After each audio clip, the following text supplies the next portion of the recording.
wakava wamanya maoko ako wanondirapa kana zuva rinengera vakurema.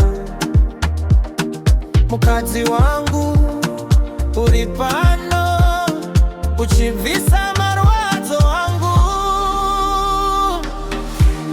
usende kure ndinoda pedyo kana wandita zita ndinonyemwerera. Let's be together.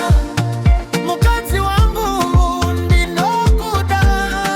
Let's be together. Usiye moyo wangu wega. Let's be together.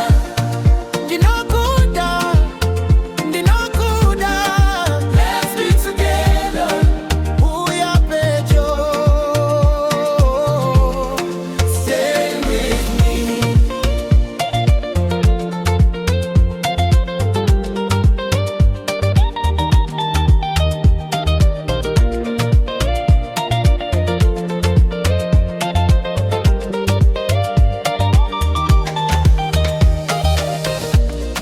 Mumusha muneruja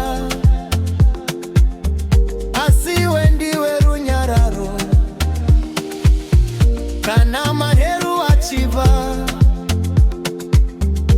ndinokutsvaga mugoyo ruoko rwako parwangu rwakandipa tariro.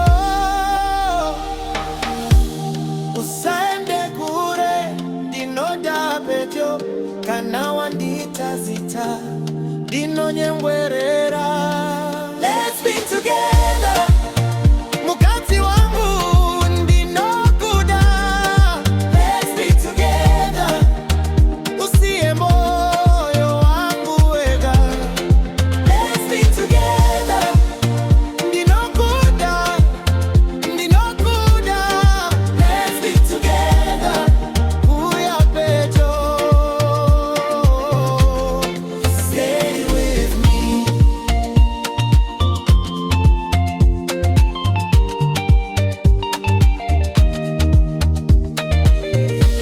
Kana nyika ikatenderera ini ndichagara newe.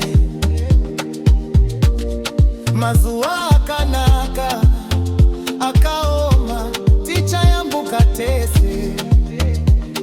Mukadzi wangu usazeza